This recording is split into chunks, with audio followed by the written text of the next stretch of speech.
As we have said, Easter has happened. The tomb is empty. The stone rolled away. But not everybody knows what to do with that. Because resurrection, if we're honest, doesn't immediately make everything clear. It's a lot to take in. Sometimes it takes people time. Sometimes it takes walking. Sometimes it takes a long road in the wrong direction. And that's where our story begins. This is the road to Emmaus.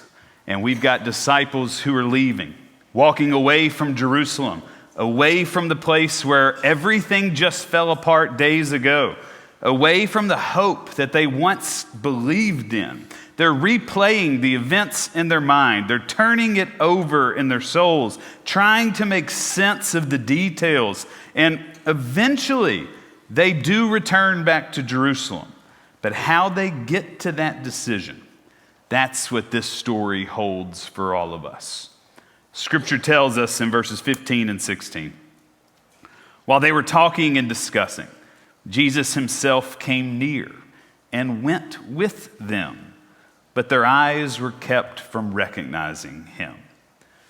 Christ is right there, walking beside them, and they just don't know it, which may be one of the most honest details that we have in these post-resurrection scenes, because sometimes Christ is the closest when we are least aware. And he asks them in verse 17, "What are you discussing with each other while you walk along?" And they stood still, looking sad. And one of them answers, it reads almost incredulous. Then one of them, whose name was Cleopas, answered him, "Are you the only stranger in Jerusalem who doesn't know the things that have taken place in these days?" And then Jesus replies simply, "What things?" And then they launch into the story. I won't reread all of it. It's verses 19 to 24. It's a recap of all of Holy Week and their disappointment that things did not unfold as they had thought it would in their minds. There's a lot in there worth rereading, 19 to 24. But there is one verse in the middle, verse 21, that I need you to see. The disciples say the line that I think captures it all. "But we had hoped that he was the one to redeem Israel." We had hoped that he was the one. We had hoped that things would be different. We had hoped that it wouldn't all come to an end. We had hoped. But now we no longer have hope. It's the language of disappointment. The language of something that didn't turn out the way that they believed it would or should. And I think we know that language very well. I have this recurring memory of a time I was meeting with someone who was going through a hard point in their life. We were sitting in my office and they said to me, "I remember a time where I had quietly built a picture in my mind of how something was supposed to go." You ever done that? "I had prayed about it, planned for it, trusted it was moving in the right direction. And then when it didn't happen, when everything fell apart instead, it wasn't the outcome that hurt. It was the gap between what I believed would be and then what actually was." She found herself saying the same words the disciples said. I think she even did it with almost even not thinking about it. She said, "I had hoped." Sitting in that space with her, that space between expectation but then reality, I realized just how much faith lives right there, or how much faith is needed right there. Back to the story. After the disciples share their sadness and disappointment, Jesus responds in verses 26 and 27. "Was it not necessary that the Messiah should suffer these things and then enter into his glory, beginning with Moses and all the prophets?" he interpreted to them the things about himself in all the scriptures. Jesus reframes the stories of Scripture for the disciples as they're walking. Now, he doesn't erase their pain or their disappointment. He reveals meaning to them in the midst of it. But still, they don't recognize him, which tells us something. You can hear the truth. You can hear the gospel truth and still not see it clearly. You can walk with Christ and not even know it. But something is happening underneath this moment. There is a stirring. Soon, these disciples are going to say in verse 32, were our hearts not burning within us while he was talking to us on the road? So we know how the story ends, but even before they recognize, you can begin to feel there's movement happening in their soul. It's like walking into a room that you've been in 100 times, but that 100th time, something just feels different. You can't quite name it, but you know it. The furniture hadn't changed, the walls are the same, but there's a shift in the atmosphere. A light through the window that you hadn't noticed before. There's a stillness that wasn't present the last time you were in the room. And so you pause just for a moment and you sense something is happening, even if you don't fully understand it yet.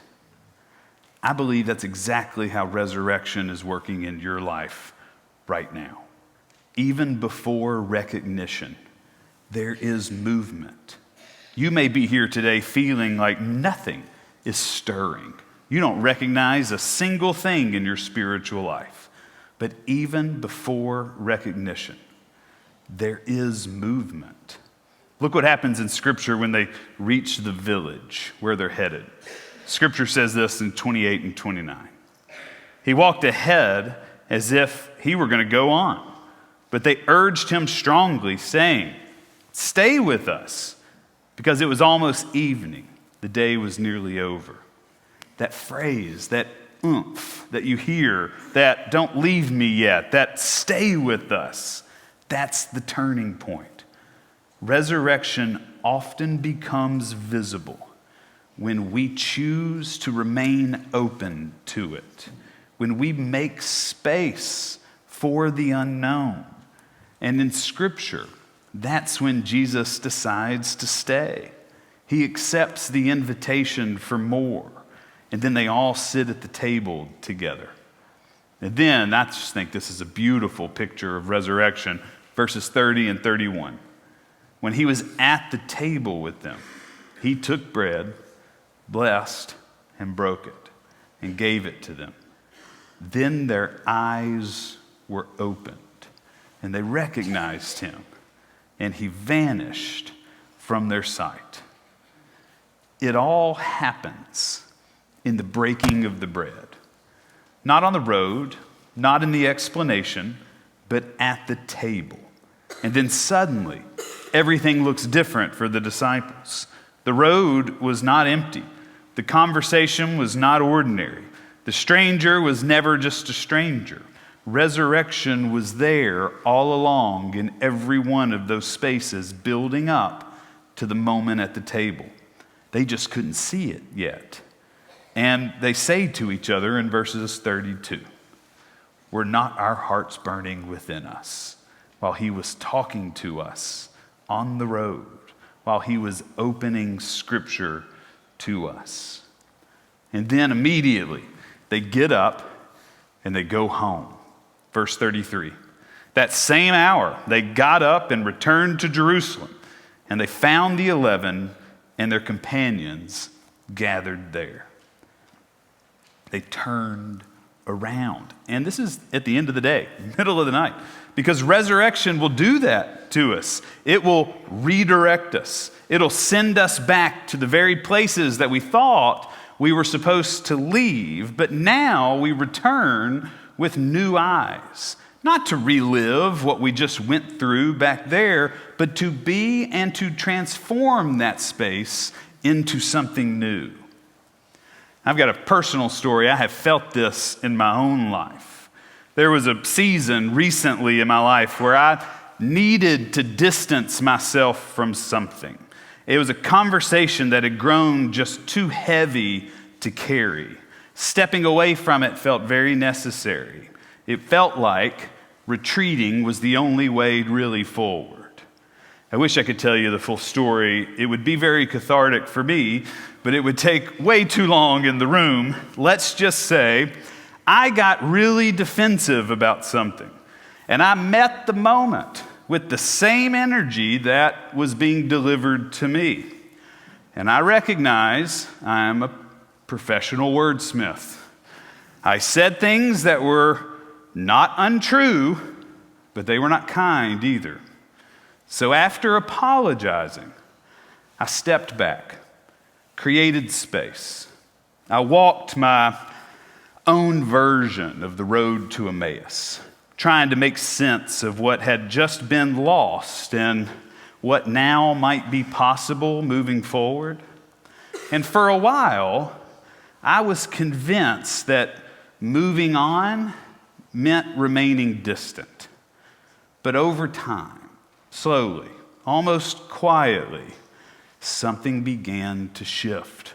There was a movement in my soul. It wasn't that I resolved everything about the conflict. It wasn't that the past suddenly made perfect sense, but I just began to hold it all differently.